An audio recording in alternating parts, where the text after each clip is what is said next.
Good morning. I hope you all are having a good day. We're going to start talking about Chapter 6. And Chapter 6, I am splitting into two different sections. This first section is kind of the origin of where the electrons go around atoms. And in the second part, Chapter 6, Part 2, we'll start seeing how the electrons go around atoms. And most of chemistry is about electron transfer. So this section is a nice way to kind of finish off Chem 221. This material today will not be on your midterm if you're taking the midterm today or tomorrow. This material will be on the next section we're going to talk about. If you took the midterm yesterday, or if you're going to take it today, I should be able to return your midterms on Friday with the summary sheets. All's looking well so far. Any questions on that kind of stuff before we start? Sweet. This is by far, in my opinion, the most interesting chapter of Chemistry 221. And it revolves around this thing right here, which is, I would call Schrodinger's equation, although it has different names. And these psi's, this is a Greek symbol, psi, is nothing more than a mathematical equation. And in the lower right corner here, I have some examples of what these are. And these are not things that we're going to solve in this class. I want to make that very clear. However, if you're taking calculus here at Mount Hood, after you take Math 254, you can do this kind of stuff. All right? It's not incredibly hard to do. All right? Something you have to be kind of hip with. I haven't done these for a while, but anyway, from this, you get out the energy of where the electrons go. And if you think about all the reactions we've looked at so far, precipitation reaction, acid-base reaction, redox reaction, it's all about electrons being moved around. Like redox was pure electrons. The atoms in acid-base, precipitation, gas forming, those were actually the bundles of electrons being transferred around. So most of chemistry is really about electron exchange. It can be in atoms or it can be in electrons, but it's really important. So if you know the energies of the pieces, then you can start to make predictions as to the energies of transition. It's a long story how we got to here. And we'll talk about some really fascinating things. This is the main man, in my opinion. His name is Schrodinger. He's a fascinating person philosophically and on a personal level, but in science, he's really critical to developing all these different ideas. But if you look at the picture that's in the background here, I find this just fascinating. Schrodinger's equations, all right, and all this kind of stuff make people do weird things. And that's all I'm going to say. This person right here on their stomach wrote a lot of the Schrodinger's equations. And you're like, what the? All right, and that's a good call. I've seen more and more tattoos of people getting these, and I'm not encouraging you here by any means to doing this, but I'm just letting you know that philosophically, this area is very trippy, and we'll see and stuff more as we go through there, why maybe this person was inclined to write Schrodinger's equations on their stomach. Anyway, it's a fascinating chapter, so get ready. This is a lot different than some of the other ones. But on a practical level, what we're going to start doing is talking about the origin of color and light. And this is something, if you haven't been exposed to, it's really interesting. And chemists from a long time ago, they took certain kinds of salts. They would put like a methanol or something like that on it and light it on fire, because like who doesn't like to light things on fire? Anyway, the colors that came out were really interesting. Greens, reds, oranges, all kinds of things. Fireworks are a direct result of this section. And color and light, which really go together, as well as some other things, we can definitely understand if we start thinking about things on the atomic level, like on the level of the protons, neutrons, electrons, stuff like that. And in order to get to there, let's talk about what's called electromagnetic theory. Visible light is a form of electromagnetic radiation, which emanates from the source as waves. The waves are electric and magnetic fields oriented perpendicular to each other. The light that's coming down on us right now is basically a type of a wave, all right? And the wave has a magnetic part and an electric part. That's where the electromagnetic part comes from. And there's things in physics that you'll talk about, the right-hand rule and blah, blah, blah, and that's all good for physics. But what I want you to know is that when you're under a light, whether it's a black light or regular light or headlights or anything, it's basically a wave coming at you, all right? right? So to understand all of this stuff, we'll talk a little bit about waves, we'll see what this electromagnetic stuff's all about, and then we'll start getting into the really interesting stuff like why electrons are as they are. This guy right here with a cool light jewel, his name is Maxwell. And Maxwell created a series of equations which are very sophisticated and very cool. And apparently he was an interesting, almost, shall I say, mean person in reality, but his work does live on. We're going to look at his properties and his equations for waves. A lot of the things we're going to talk about in this next section, whether they're particles like electrons or waves from the light, they'll behave like a wave, so understanding more about wave is kind of cool. If you've seen waves before, cool, and if you haven't, we'll talk about them here real fast. But if you have a wave, there's basically a couple of things that can be used to describe the wave itself. And the two that are really important for us right now are called wavelength and frequency. And if you know the wavelength and or the frequency of your wave, you can describe a lot about it. Now in physics, you'll talk about nodes and amplitudes a little bit, and those are also really cool. We'll brush against nodes a couple times, but these are the ways that people can describe waves. So whether it's a wave in the ocean or a wave like the light we're going to talk about, all of these are very similar things when it comes to describing the wave. These two pictures right here show two different waves, all right? The top wave here is visible light, which has a wave, and the bottom one here is ultraviolet. So if you've ever been out in the sun too long and you got a sunburn, ultraviolet is usually responsible for the sunburn. Now if you look at them, both of them have an up and a down, kind of repeating pattern, and that's what a wave is. The wavelength is literally a distance between like where the wave starts and when it stops or when it repeats again. So you can see in this light, in this one right here, this is the wavelength, all right, from beginning to the end or until the next beginning. This one down here also has a wavelength. It's like where the wave starts and where it stops or where it begins again. You can see that this one, the wavelength has been pulled out a little bit more. So this one is stretched out farther than this one is right here. So one thing that distinguishes one wave from the other is this, literally this distance, the wavelength of the light itself. And you can measure wavelengths in centimeters and nanometers and all that kind of stuff. And wavelengths will be really important to us. Wavelengths usually get the symbol lambda. It looks like an upside down Y, and I'll show you that here in a little bit. Another thing though that's important for us especially is what's called a frequency. And the frequency is how many waves go past you, if you will, per unit time. So this x-axis on both the visible and the ultraviolet, 0 is on the far left and t stops right here. And so if you count in this first one, like here's one wave and here's like half of a wave. So in the visible light, there's 1.5 waves going by per unit time. Down here in the ultraviolet, if you start right here, here's 1 wave, 2 waves, 3 waves. Ultraviolet has 3 waves going by per unit time. So in our world, we would say that there's more waves going by per time, per second. The waves per time is the frequency. It's how many waves you see going by. So if you're just literally standing there and 3 waves go by, that would be the frequency of 3. This one is not quite as fast, if you will. All right, it's only 1.5 waves per time. Amplitude is the distance from the baseline to the top or the bottom. We're not going to be too worried about that in this conversation, but just realize in physics you might see this. A node is an interesting phenomenon. A node is a place where there's no wave. So you'll see like right here the wave is increasing and then it goes to this point. That's a node right there.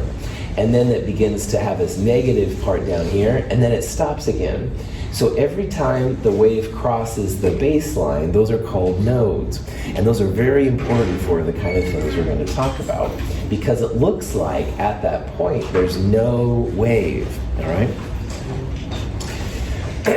Here's some interesting kind of things we'll talk about more too. As the wavelength, the distance that the wave travels, gets bigger, the frequency is smaller. So check this out. The visible light, assuming this is a comparable axis, the distance from the wave start to the end is bigger here than the start to the end down here, all right? This has a bigger wavelength. But like we saw then, the frequency is smaller. On the other hand, if you have a short wavelength, which is what you have right here, your frequency goes up. So keep this in the back of your mind. As the wavelength, start to finish of the wave goes up, your frequency, number of waves, is going to go down. And conversely, if you have a short wavelength, then your frequency, the number of waves, is going to go up. Question? Okay. Now, all of this is going to relate to electromagnetic radiation, the light around us, but it's even going to apply to particles, and we'll see that here coming up here soon. One more thing about waves. There's two kinds of waves that are most relevant for what we're doing right now. There's what they call moving waves, and there's standing waves, all right? If I'm a wave at the ocean, like I'm constantly coming from Japan or wherever, right, and stuff like that, it's a moving wave, transversal wave, sometimes is what they're called. In this class, in this section, we're going to be talking about a different kind of wave, which is called a standing wave. So let's say that I threw a rope to Catherine, and Catherine catches it. And Catherine and I start yeah. Catherine is totally doing, video audience, if you could only see Catherine. Yeah, Catherine is you're doing the totally right thing. I'm not going to change camera, but yeah, Catherine's shaking it around a little bit. Perfect. That's a standing wave. And that's what we're talking about in this section. So imagine Catherine's here, and I'm right here. And so Catherine starts shaking it, which is what I want her to do. And you can see then that there's movement between us, but the wave itself is stationary. And those are the kind of waves we're going to be talking about in this section. We're going to see that you can use waves for lots of different things. So for example, maybe in the middle there where there's no wave, that could be the nucleus. We'll see that later. But anyway, for right now, just realize all of our waves, they're not like waves at the ocean, all right? It's like Catherine and me taking a rope. We've got the wave going between us, but the wave itself is not moving. Questions? So, frequency and wavelength are things we're going to use a lot. Excuse me. And if you talk about frequency in chemistry, it gets a Greek symbol, which is nu. And nu, which looks like a fancy V, like an italicized V, and that's fine, is the symbol that's used for frequency. And usually in science, and definitely in chemistry, the units of frequency are cycles per second or just per second, because cycles are born. And a little bit of bad font formatting, but anyway, the interesting thing is that when people have studied all the different types of electromagnetic radiation, like visible light and a couple of other ones, all of them, the frequency times the wavelength, this is the symbol for wavelength, is always equal to a constant. And that constant happens to be the speed of light, 2.998 times 10 to the 8th meters per second. So we're going to talk about lots of different kinds of electromagnetic radiation. Visible light, which we have right now. We'll talk about gamma rays, we'll talk about radio waves, and all of these different things. If you know their wavelength and you know their frequency, those two together, multiply them together, speed of light. And that y is the lambda, right? That's right, exactly. This lambda right here, this is the upside down y, that's right. That's the wavelength. So why this is important is that if you have a big wavelength gets bigger, frequency is going to get smaller. They're inversely related to each other. And if you have a small wavelength, then you're going to have a big frequency. because both of them together must always equal this speed of light, 2.998 times 10 to the 8th meters per second. This number is going to be really important for us in Chapter 6, and it's a number you've got to know. Now again, I want to repeat, if you're taking the exam today or tomorrow, you don't need to memorize this by any means, all right? But in the next section, man, this is going to be important to us. And if I may, one additional benefit of memorizing the speed of light is that if you ever go to the Oregon Vortex, which is just this side of Medford, Oregon on I-5, can't remember the town exactly, but anyway, it's a weird place where has anybody been to the Oregon Vortex? Yeah, okay. Oh, no. It's kind of fun. Anyway, they'll ask, does anybody know what the speed of light is? Oh, I knew it. I battled it right out there, and I won a candy. So if you go, make sure that you know and tell them and get that candy, man. All right, prop that back on. Sorry. It was really funny how that worked out. I was like, yes, of course I know the speed of light. I'll tell you right now. They thought, well, you know, they were using like miles per hour. Anyway, prop that back on. Shut up. Any questions? Not you, shut up. Me, shut up. Any questions? So I think at the bottom of the speed of light, right? That's right, exactly, that's right. 2.998. This is a number that goes out beyond 4 sig figs, but 4 sig figs is awesome in this class, so. Okay. So visible light is nothing more than these waves. Standing waves, usually, all right, coming back and forth and stuff. But anyway, the visible light, what distinguishes red from blue or indigo from yellow, et cetera, et cetera, et cetera, is the difference in wavelength and frequency. And so if you focus on this little graph right here, notice how the wave color is changing, all right? And right now you're kind of in an orange and it's getting more red and stuff. Notice how the wavelength is getting longer, all right? Red has longer wavelengths than blue. And these numbers right here are literally the distances that can be measured between where the wave starts and the wave stops. This is blue, now it's getting kind of more greenish and stuff, so you can see it's getting longer. So going from blue to green to yellow to orange to red, etc., wavelength is getting larger. But like I said earlier, wavelength goes up, your frequency decreases, all right? So the number of waves you see going from here to here, if you will, is getting less. Like this wave is disappearing, all right? It was visible, like here's a whole bunch of waves, and now the waves are diminishing. That means that your frequency is getting down. So again, let me repeat this. Wavelength goes up, going down here, frequency goes down. On the other hand, if you want a larger frequency, going the opposite direction will increase your frequency, but then the wavelength decreases. One goes up, the other one goes down, and both of them together equal that speed of light. Roy G. Biv is the common thing used in these situations to describe the orders. So like red is the longest wavelength, violet would be the shortest wavelength, and conversely, violet would be the longest frequency or largest frequency, and red would be the smallest frequency. So if you are unfamiliar with this is a nice way. Generally, if you know that violet and blue are the biggest frequency, and red and orange are the smallest, and green's kind of in the middle, that will be fine. But Roy G. Biv is the ultimate way. Okay. So here's an example of some of the kind of things you can do. Some red lights have exact wavelengths associated with them. And this type of red light we're looking at here, 700 nanometers. Notice the dot. 700 dot means 3 sig figs. Let's use this information to calculate the frequency of our red light. So the equation we want here is the frequency times the wavelength equals speed of light. And speed of light is a constant, which you'll know here pretty soon. Now, the speed of light value was in meters per second. So we've got to convert your nanometers into meters. And nano is one of the real important metric prefixes, especially for this area. So a nano is 10 to the minus 9. So a nanometer would be 10 to the minus 9 meters.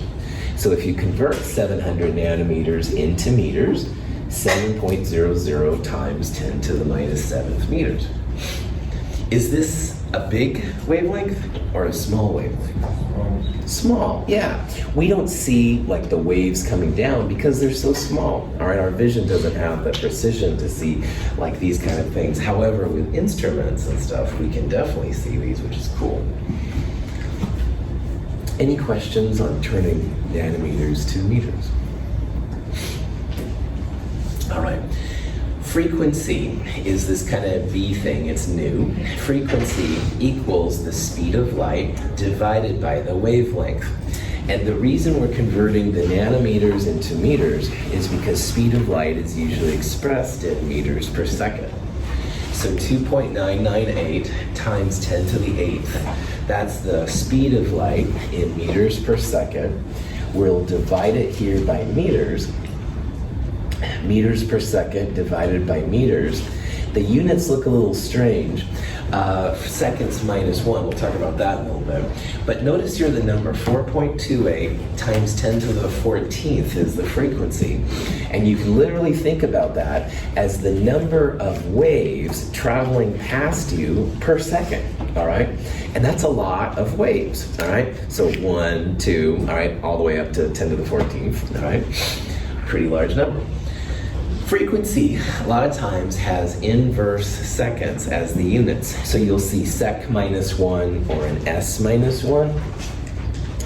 A lot of times, though, you'll see a hertz, Hz. A hertz is a second minus 1. So if you don't like using s superscript minus 1, who does, let's be honest, hertz is cool. And then, of course, you know, it's so easy, it hurts. All right, keep my day job. I know, this is actually Hertz, the scientist and stuff, so anyway, woohoo, science, but... All right, so Prophet back on. Wavelength times frequency equals the speed of light. We turn the nanometers into meters. Meters per second divided by meters gave us the frequency, which has really weird units of inverse seconds. And inverse seconds is also known as a hertz. If you have a radio in your car and you look up FM dials, they're usually megahertz, and AM is usually kilohertz. Those are just different versions. A kilo would be 10 to the third or 1,000 hertz. A mega would be 1,000,000 hertz. So connections everywhere you go. Any questions? Yeah. So what does a inverse second like really mean? I think about it as the number of waves going by per second. That's what helps me, Caleb, right on. It's the cycles, they call them cycles. There's no like real, at least not that I'm aware of, a unit for it. Now, what's really interesting about visible light is that visible light is just a small part of what's called the electromagnetic spectrum. Now, remembering here that back here in the last slide or so, we looked at the different wavelengths of light. So red light is a longer wavelength, blue light is a shorter wavelength. And you can figure out the frequencies and stuff from there. But visible light is a very small portion of the entire electromagnetic spectrum. And this electromagnetic spectrum incorporates things I'm sure you've heard of, like gamma rays and X-rays. Ultraviolet we talked about. Infrared, which is kind of like heat energy, more or less. Microwaves, very important. Radio waves, which I was babbling about earlier, and FM and AM dials. And all of these, again, are nothing but waves, all right? They all have wavelengths, the distance from when it starts and stops. They all have a frequency, all right? How many waves go by per second, like Caleb just asked about. The difference is that the frequencies and the wavelengths are quite distinct. So for example, the visible light, excuse me, roughly 10 to the minus 7th meters, okay? Gamma rays, the wavelength, the distance 10 to the minus 12. So much, much, much shorter than visible light. On the other hand, radio waves, the wavelengths can literally be like a meter sometimes in length or even larger. And as the wavelengths get bigger, the frequency, which again is kind of like the number of waves that go by per second, the frequency goes down quite a bit. So gamma rays have an incredibly high frequency, a bunch of waves going by per second, but their wavelength is really small. On the other hand, radio waves, not a lot of waves going by per second. I mean, still a lot, but not like the gamma rays. On the other hand, they're very large. So I tried to put up here, I like this little slide. It tries to show some of the differences of sizes and what these wavelengths mean. So like humans, 1+ meters would be there, and dust is here, and bacteria would be close to the wavelengths of visible light. So again, all of these up here, all right, all of these have a wavelength. They all have a distance you can measure from start to finish of the wave, and they all have a frequency. And what varies then is the frequency and wavelength. Frequency is getting larger this way, wavelength is getting larger this way. If you're not familiar with these terms, which is totally fine, rabbits mate in very unusual, expensive gardens is one saying that can be used to describe the different energies, all right? Radio is the lowest frequency, biggest wavelength. Gamma is the highest frequency, lowest wavelength. So these are put in order right here: longest wavelength, shortest wavelength, smallest frequency, highest frequency. And sometimes it's nice to know like which one of those is larger in energy and stuff. Yeah. Can all of these waves penetrate our skin, or only some of them? Wow, good question, man. Penetration is a product of the type of wave you have, definitely, and how your skin more or less reacts to it and stuff. And to a point, our skin does a pretty good job. Gamma rays and X-rays, of course, it would go right through. Those are pretty high energies. But I would argue that, yeah, these guys, they may just kind of, they go through, but it's a different kind. It's a lot. We're going to start talking about energy here a little bit. I'm trying not to use the word energy right now, but the energy of it is probably a bigger factor than anything and stuff. But in theory, like if you aimed a flashlight at me, right, the flashlight would just, all right, cool, here I am. But on the other hand, as you get more different frequencies, then that flashlight of X-rays would be really bad for you. So, somewhat. Not a very good science answer, sorry. Yeah. Can you measure the frequency of a human? Cool. So you can measure the frequency of any of the electromagnetic radiations. There is a way to measure the wavelengths of humans, and we'll talk about that. And you could then, in theory, take a wavelength and translate it to frequency. It may not be quite the answer you're looking for. I'm going to talk a lot about a guy named de Broglie in a little bit, and de Broglie is the person. We'll come back to that conversation. So here's a possible question you might see. Which of the following has the highest frequency? All right? And this list right here is in order of increasing frequency. So this would be the lowest frequency, the rabbits. Gamma rays, garden would be the highest frequency. And so all of these, if you look at it, microwave is right here. Radio is right here.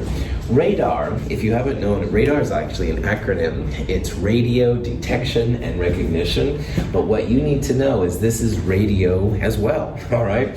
So radar and thanks for playing. Radio are really the same region. They're both down here. Cosmic rays isn't up here. Cosmic rays is another phenomenon. Those are usually supercharged particles from something like the sun. It's not electromagnetic radiation at all. So of all of these then, the microwave is the highest frequency. It's higher than this guy is right here. Microwave is lower than all of these, but of this list, that would be the right one. So the cosmic rays are... Cosmic rays made the Fantastic Four, but that's another whole story. Cosmic rays are like supercharged particles from the sun or a black hole or sometimes and stuff. So they're on this side? No, those are a whole different phenomenon. Oh, they're not So on there yeah, at all. I just threw that up there to mess with you, sorry. True Confessions of Instructors 101, sorry. Good. You don't have to like superheroes to do well in this class. So this leads us to this doofus. Sorry, all right, no, I have to be really respectful here. Now, in chemistry in our labs, all right, like in the lab this week, or that you'll do tomorrow or today. You measure the temperature in Celsius, all right, we could convert things to Kelvin, and Kelvin temperatures are really important. But Lord Kelvin was apparently quite the airbag. And in 1900, all right, turn of the 20th century, he made his famous clouds speech.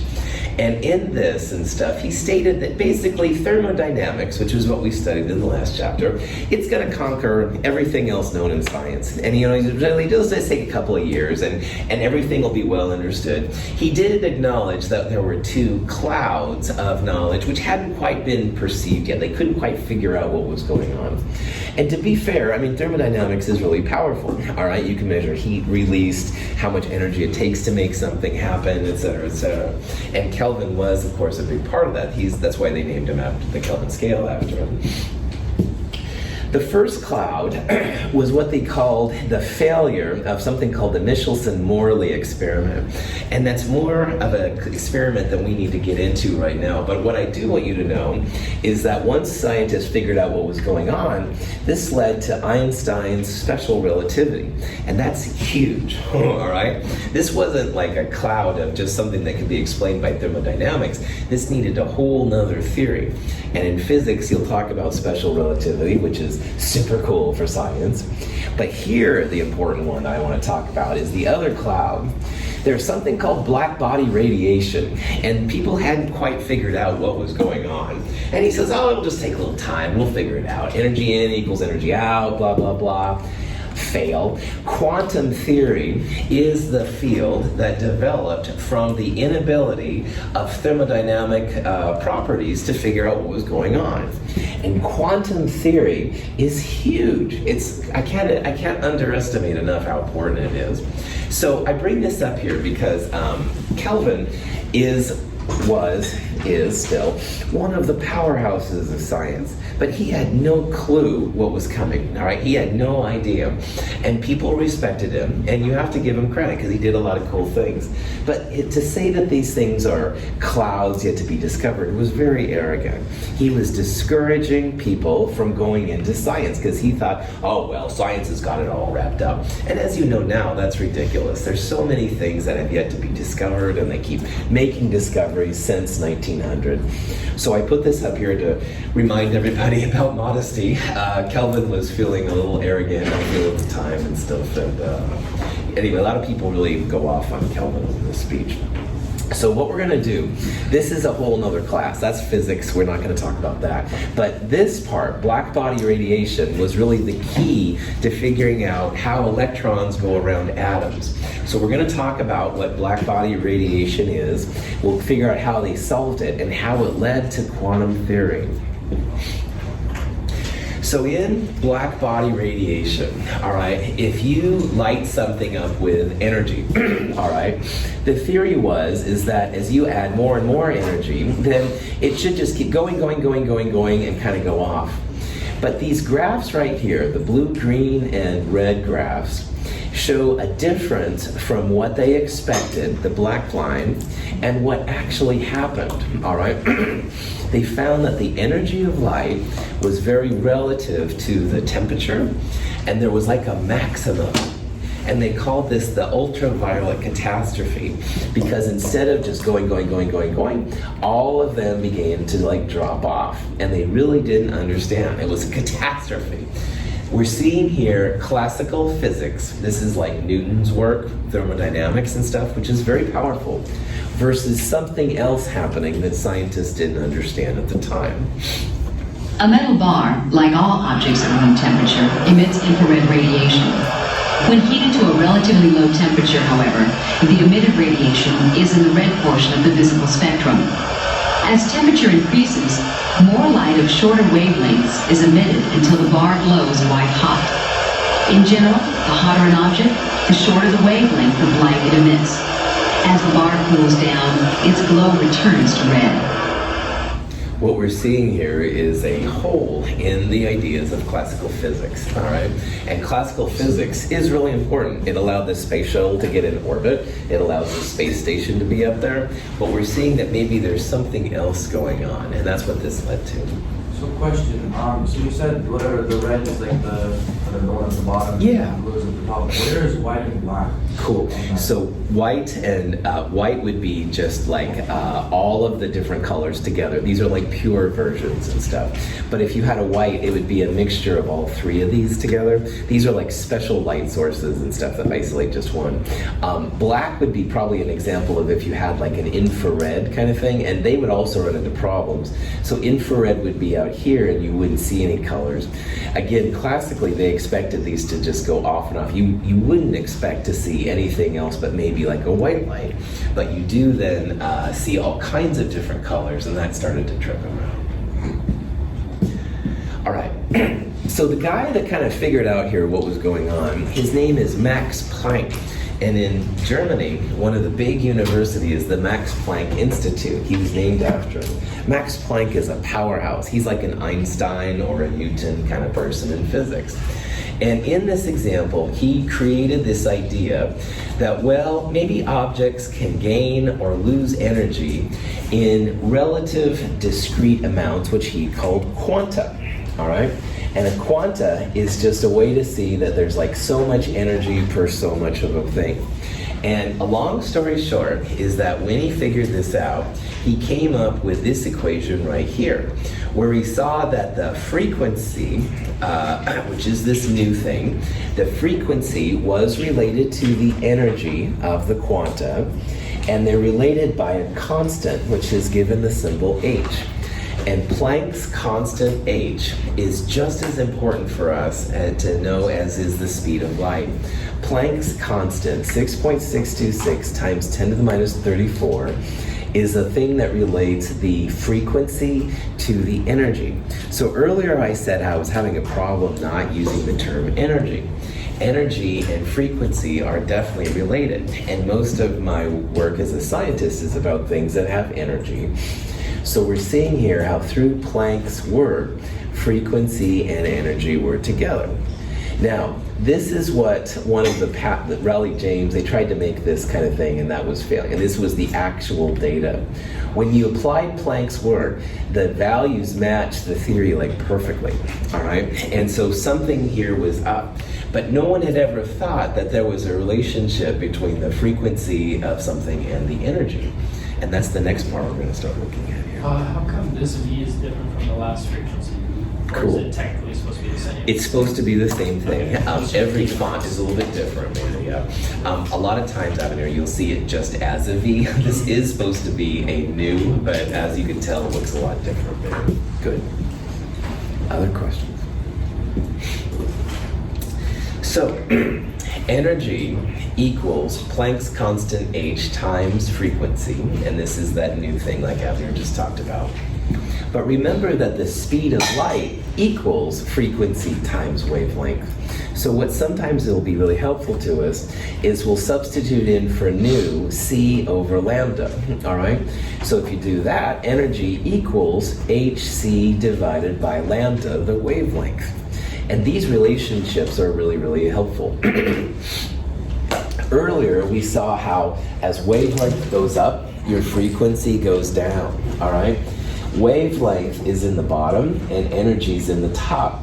So if you have a large wavelength, you're going to have a small energy. Conversely, if you have a small wavelength, that means you're going to have a large frequency. We saw that earlier. And frequency that's large and or wavelength that's small also means you're going to have a large energy. So thinking about this is really important, all right? Energy goes up, frequency goes up, and wavelength goes down. So notice how wavelength is opposite the other two, all right? Conversely, small energy, small frequency, large wavelength.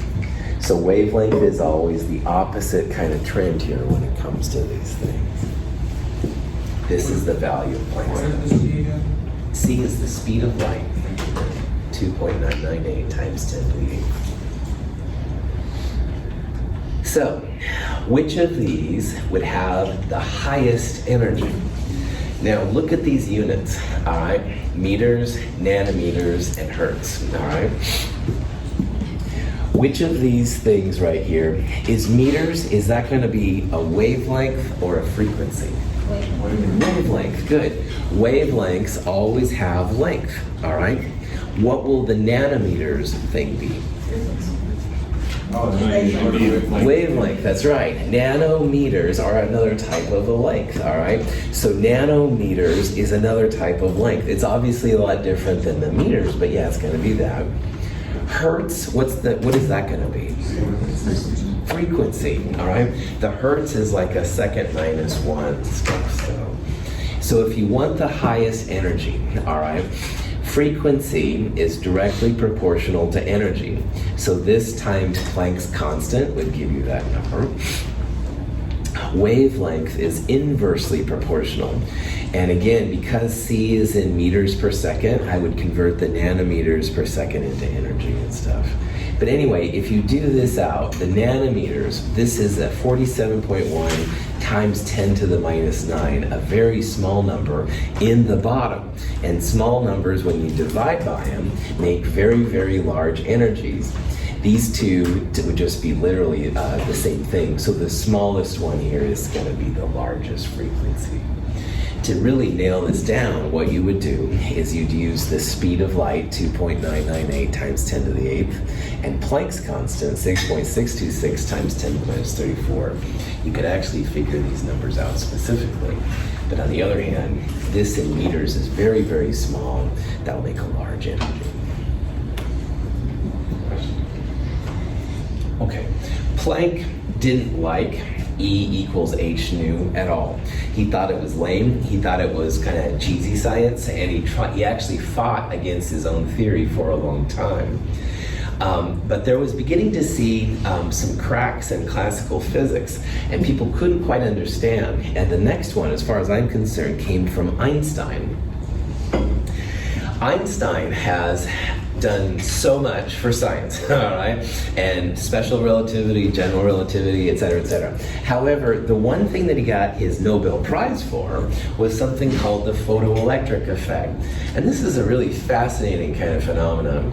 You basically take a light source and you turn the light on, and the light basically beams onto a piece of metal. And all of a sudden, the metal starts kicking out electrons. You actually make like a visible current that can be measured. And if you stop the light, the electrons stop flowing out. And this photoelectric effect is apparently the thing they use for like metal detectors and stuff right now.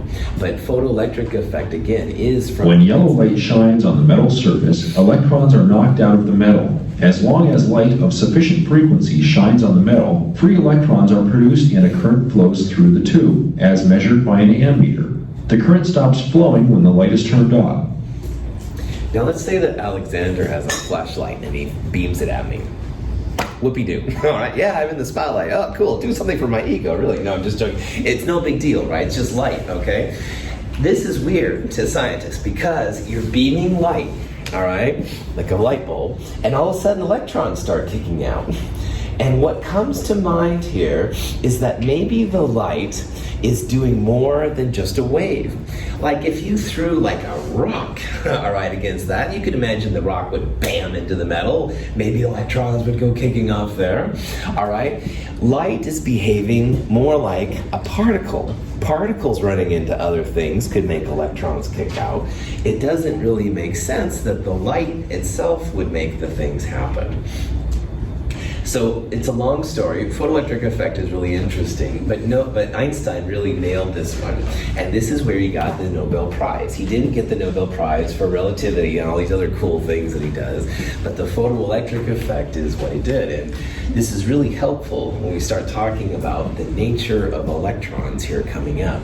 Because you can see here that light itself is making electrons kick out. There must be something special about light. So how would one of those metal detectors work? Is it beaming out light through the metal detector, or is it just catching any light that bounces off of metal. Yeah, so as I understand stuff, there's like types of ultraviolet radiation or infrared or whatever they use that goes through and detects certain types of metals. And again, I'm not an expert in this, man. But yeah, but when they hit it, then that's where the electrons go and it's detected. Now, I could be totally wrong on that, man. I can't fix my own car. I'm not very mechanical, man. So please double check what I just said. That's my understanding. The particle nature of light is something that people just like, almost, some scientists literally got sick when they thought about it, because light, like I said, light coming down on us right now, you're like, oh man, it's not like attacking me, right? It's not like particles coming down and hitting you in the face. It's light, all right? And it seemed really weird to consider that light might have particle nature. It might act like a particle. Now, classical physics said that, well, if you add enough energy, all right, you can maybe kick electrons out and stuff like that. But this really wasn't observed, all right? You would think that the energy would keep going up as you added more energy, but you don't. You see like a maximum value. There's some kind of a threshold energy where you see the electrons coming out. You don't see any before, and you don't see more after you exceed it. It's like a threshold, some kind of what you can use weight. So I'm introducing here something called the wave-particle duality. And this is very trippy. If you have like a physical object in front of you, you expect it to have mass, it's going to have volume, stuff like that, all right? And if you had light, which is going between you and me right now, it would have wavelengths, it allows illumination and stuff. What we're seeing in certain cases, though, is that particles can behave like waves, and waves sometimes can behave like particles. And the photoelectric effect is an example of when the light waves are behaving like particles. They're smashing into the metal and causing electrons to get kicked out. And that is totally strange. We're going to see later some examples of particles acting as waves, but this is the first time that anyone had considered that you could have the two of them, all right? It feels weird still to me, even after all this time, that a particle could act like a wave or a wave could act like a particle. So, if you go back a little bit, you can then think about this in terms of the light and what Planck saw. And you can think about particles and not being particles in light, but let's call them photons. So instead of having like individual particles in a mole of a substance, you can have photons in a mole of light. And this is a weird thing. So we're going to start talking about photons, and literally just think about photons as the smallest unit of light energy that's possible. And all light has so many photons in it. Let's do a problem. Let's say that we have 1 mole of photons of red light with a wavelength of 700 nanometers, and we want to find the energy of it. Now, energy units are joules or kilojoules, okay? Earlier, we saw that 700 nanometers can be converted into a frequency of 4.28 times 10 to the 14th hertz, or inverse seconds. I'm going to use these numbers on the next slide. I'm going to turn the frequency into an energy, and the energy then into certain things after that. So, Planck's equation, E equals h nu, says take the frequency, multiply by Planck's constant to get the energy. And notice the units of Planck's constant, it's joules times seconds. And frequency has 1 over seconds, or seconds minus 1. So this seconds on the bottom cancels this second on the top. This number right here, Planck's constant times frequency, this is the energy, the joules per photon, all right?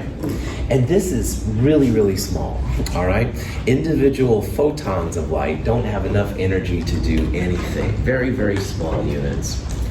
But the question here isn't asking for the energy per photon. It's asking for the energy per mole of photons of this light. So if you want to go from joules per photon to joules per mole, what constant do we have to use here? Avogadro's, well done. Avogadro's is always 6.022 times 10 to the 23rd something per mole.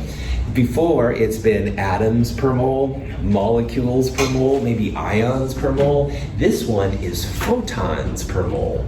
So you take that really small photons per mole, joules per photon, excuse me, multiply it by Avogadro's number. You can see that the photons cancel out. You've got so many joules per mole. Let's turn it into kilojoules because that's got too many zeros. 171 kilojoules per mole. And this amount of energy is what you get when you blast a sample with a mole of light at 700 nanometers. And if you remember the energies from chapter 5, breaking bonds, forming bonds, delta H products minus delta H reactants, this is sometimes that kind of magnitude. You can use light to enact chemical change. You can break bonds with light. Whoa! So this is the whole wave-light duality kind of thing. All right, we'll do more of this on Friday. Have a wonderful day. I'll see you soon.